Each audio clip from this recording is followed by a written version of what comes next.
সরকারের প্রধান উপদেষ্টা থেকে শুরু করে সকল উপদেষ্টা এবং সরকারের গুরুত্বপূর্ণ ব্যক্তিরা তারা সবসময় বলছেন ছাত্র জনতা। আসলে ছাত্র জনতা কারা এটি আপনাকে অবশ্যই নির্ণয় করতে হবে। তারা বলছে যে জনতা বলতে সবাইকে বোঝাচ্ছে। এই যে 15 বছর ধরে রাজনৈতিক দলগুলোর যে সংগ্রাম, সেই সংগ্রামকে কেউ স্বীকার করছে? কোনো সরকারের আপনার মন্ত্রী বা উপদেষ্টা কেউ বলছে যে এই আন্দোলনে ছাত্ররা ছিল, শ্রমিকরা ছিল, এই আন্দোলনে সাধারণ মানুষ ছিল, এই আন্দোলনে রাজনৈতিক দলগুলোর ভূমিকা ছিল? যারা এই আন্দোলনে ভূমিকা রেখেছে প্রত্যেকের নাম ধরে ধরে বলা উচিত, প্রত্যেকের স্টেক নিশ্চিত করা দরকার। অন্যথায় আপনি যদি রাজনৈতিক দলগুলোকে অবজ্ঞা করেন সেটি কিন্তু ঠিক হবে না। আমরা মনে করি সরকারের উচিত ছাত্র জনতা না বলে বলা উচিত যে এই আন্দোলনে রাজনৈতিক দলগুলোর ব্যাপক ভূমিকা, রাজনৈতিক দলগুলো এতদিন সংগ্রাম করেছে, সেই সংগ্রামে সাধারণ মানুষ এবং শিক্ষার্থীরা যুক্ত হয়নি।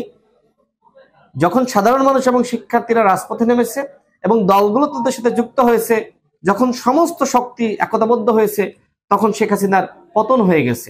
দেখেন, আমি একটা বিষয় এর আগেও বলেছি, আজকেও বলি, এই আন্দোলনে বিএনপি এবং গণ অধিকার পরিষদের ব্যাপক ভূমিকা আছে। আমরা গণ অধিকার পরিষদের পক্ষ থেকে আমরাই কিন্তু বিএনপিকে বলেছিলাম যে এই আন্দোলনকে আপনারা কাজে লাগান। যেহেতু রাজনৈতিক আন্দোলন করে সরকারের পতন ঘটানো যাচ্ছে না, সুতরাং কিভাবে এই সামাজিক আন্দোলনকে কাজে লাগিয়ে জাতীয় মুক্তির পথ আবিষ্কার করা যায় সেই চিন্তা আপনারা করেন। আমি বিএনপিকে ধন্যবাদ জানাই যে তারা আমাদের প্রস্তাব গ্রহণ করেছিলেন। গণ অধিকার পরিষদ এবং বিএনপি এই আন্দোলনে একসাথে কাজ করেছে। এই যে যুগপৎ আন্দোলনের যে সকল শক্তি বা দল, সবাই কিন্তু এই আন্দোলনের ভূমিকা ছিল। তবে আমরা যেহেতু 2018 সালের কোটা সংস্কার আন্দোলনের অভিজ্ঞতা ছিল এবং ওই আন্দোলনের লিগাসি কিন্তু আমরা বহন করি, এই কারণে যখন আসলে কোটাটা ফিরে আসলো, তখন আমরা বিএনপিকে বললাম যে আপনারা কাজে লাগান, আমরা আমাদের জায়গা থেকে আমরা সর্বোচ্চ সহযোগিতা করব। বিএনপি কিন্তু তার সমস্ত শক্তি এই আন্দোলনে লাগিয়েছে এবং গণ অধিকার পরিষদের নেতাকর্মীরা, ছাত্র অধিকার পরিষদের নেতাকর্মীরা তারা কিন্তু সর্বোচ্চ দিয়ে লড়াই করেছে। আমাদের সভাপতি নুরুল হক নূর গ্রেপ্তার হয়েছে। তিনি যে বক্তব্য দিয়েছিলেন যে এই সরকারের 90% পতন হয়ে গেছে, 10% ধাক্কা দাও, এই বক্তব্য তো সবার কাছে ওই মুহূর্তে পৌঁছে যায়। আন্দোলন তো বন্ধ হয়ে গিয়েছিল, কিন্তু এই বক্তব্য শোনার পরে মানুষ কিন্তু নতুনভাবে সাহস পায় এবং অনুপ্রাণিত হয়। ঠিক একইভাবে দেখেন যে বিএনপির ভারপ্রাপ্ত চেয়ারম্যান জনাব তারেক রহমান, তিনি কিন্তু, যেটি আমি জানি, তিনি ছাত্র দল, যুব দল, বিএনপি বা তার সমস্ত যে শক্তি, সেই শক্তিকে এই আন্দোলনে কাজে লাগিয়েছেন। গণ অধিকার পরিষদের যে অঙ্গ সংগঠনগুলো, যুব অধিকার পরিষদ, ছাত্র অধিকার পরিষদ, শ্রমিক পেশাজীবী অধিকার পরিষদ, তারা কিন্তু সর্বোচ্চ এই আন্দোলনের লড়াই করেছে, সর্বোচ্চ শক্তি দিয়ে কাজ করেছে।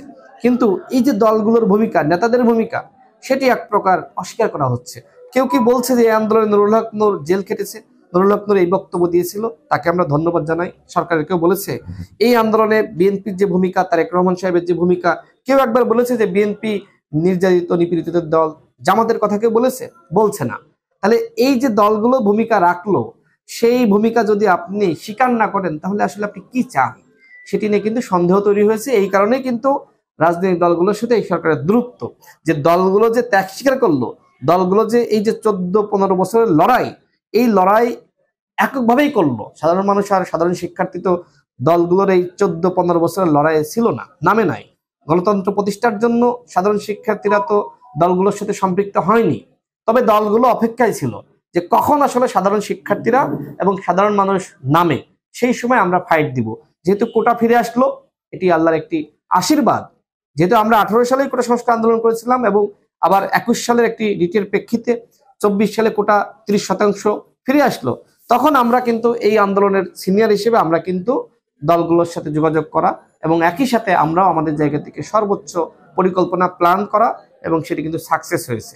শুধুমাত্র আমরাই যে অবদান রেখেছি এটি না, এটি আমি বলবো না, এই আন্দোলনে সবাই ভূমিকা রেখেছে। একজন শ্রমিক, একজন রিক্সা চালক, একজন তাঁতি, একজন হকার, সবাই কিন্তু ভূমিকা রেখেছে। আপনি দেখেন নাই যে একজন রিক্সা চালক, একজন ছাত্র মারা গেছে, সেই ছাত্রের লাশ নিয়ে রিক্সায় করে হাসপাতালে যাচ্ছে, তার মানে তার ভূমিকা কি? রিক্সা চালকের ভূমিকা দেখেন যে ওই ছাত্রকে বাঁচানোর জন্য কিভাবে তিনি সংগ্রাম করছেন।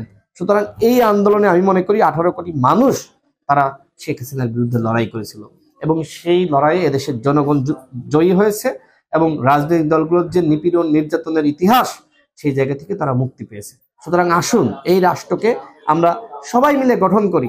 রাষ্ট্র সংস্কার তো শুধুমাত্র এই সরকারের দাবি না, রাষ্ট্র সংস্কার আমাদের সবার দাবি। সুতরাং রাষ্ট্র সংস্কার করতে হবে। এইবার যদি আমরা রাষ্ট্র সংস্কার না করতে পারি তাহলে কবে করব?